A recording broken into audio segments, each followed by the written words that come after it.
An album a day is my exploration into the Korean music scene. This podcast will cover mainstream, indie, and some underground artists within the scene and provide both factual and opinionated commentary. The biggest benefit to sharing my thoughts this way is that it will hopefully expose you to more great music and exploration of your own. Today's show has no immediate show notes, and I am genuinely apologetic about that. We've been doing pretty good this season with providing them. However, there was not enough time to transcribe this. They will be added at a later date. For today's album, we are looking at the last time that the 5 members of AB6IX were together with a very ambitious, very creative 5 solo album. More about it after the drop. You're tuned into an album a day. Show, start. Hey y'all, today's episode will probably be faster and more straight to the point than any we've done. I've been able to clock in on some 5-minute long episodes, but I think this one will be one of the historically shorter ones. We are looking at the album 5NALLY. 5NALLY is the album that they released on, on February 13th, 2020. It is a digital download as well as for streaming, and it's an EP, which means it's going to be short and straight to the point. And what makes this one very interesting to me compared to many other EPs out there is the fact that on this particular project, the gentlemen were all able to express their own individual colors because each track is dedicated only to one of the members of the group. So the track listing on this album, which is roughly around 17 minutes in length, we have Moon Dance, More, Rose Scent Kiss, Breakup, and Color Eye. And as I alluded to earlier on in the beginning of this episode, this is the last time that the gentlemen are all together as a 5-member group. So it was released, and every one of them has an opportunity to showcase their own individual talents or the capacity for more. The production was consistent across the board in terms of sonics, sounds, melodies, but it is easier to identify who has stronger vocals, who has more potential to be vocally charismatic, for lack of better terms. So it was announced on February 2nd of 2020 that the young men were going to go on a tour. It was going to take place in Europe, but the nationwide issues with COVID-19 that ultimately spiraled into a global issue ended up halting that. And on March 11th, 2020, when the pandemic was officially announced, it was also announced that the young men would not be doing their U.S. leg of the tour. For obvious reasons, it was no reason to risk anyone's safety during this time. Suffice it to say, safety was risked in another way, however, because later on, in May of 2020, the leader of the group, Young Men, got into a bit of a scandal of his own by receiving a DUI. As a Western commentator on this, there are plenty of artists in the West, particularly in the United States, where something unfortunate occurs and they still continue on with their professional reputation. This was not the case for Young Men.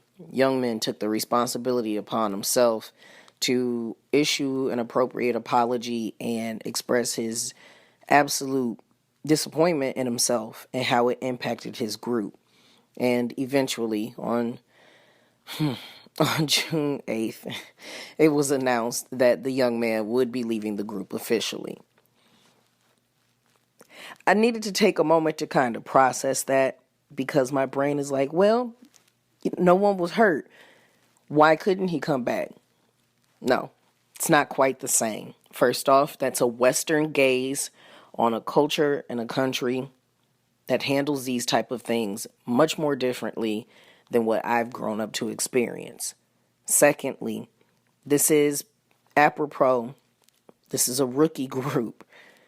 This would have followed them the entirety of their career and would have been a very hard thing to etch off. If there was any opportunity of them succeeding, he would have had to leave. I'm going to expound upon this a little bit more once we get to final thoughts. And I did acknowledge that in our first episode for them when we started actually listening to the discography. There's a little bit more that needs to be explained about why this was the appropriate step to take. I most definitely... It's just so unfortunate. I most definitely hope that the young man is able to get back onto the scene. He worked ambitiously for it for many, many years, but he did take a very strong leadership role in preparing himself for a hiatus and then ultimately accepting the responsibility of stepping down. At this point in time, the group does not have a leader. This has occurred before for other groups where a leader has been removed or stepped down. And yeah, I just don't have much more to say beyond that I just want to hold on to it until we get to their final thoughts. Regarding the music, the production style is solidly R&B. And again, as I stated earlier, it just sounds really good. They have the benefit of current time as a huge grab for their sounds. I'm not necessarily impressed with the track that is featured by Daehee, but that's a personal preference.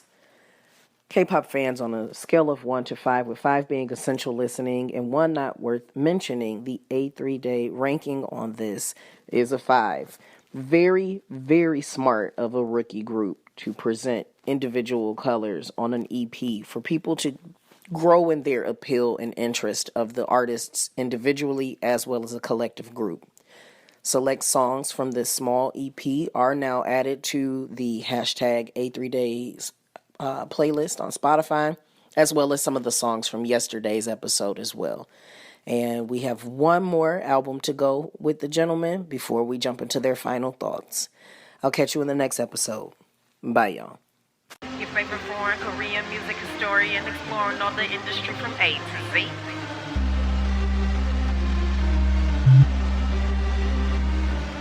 There's sponsored ads and social media hashtags, but this show is truly supported by the efforts of my Migualas, the most amazing fan base a little entertainer could ever have.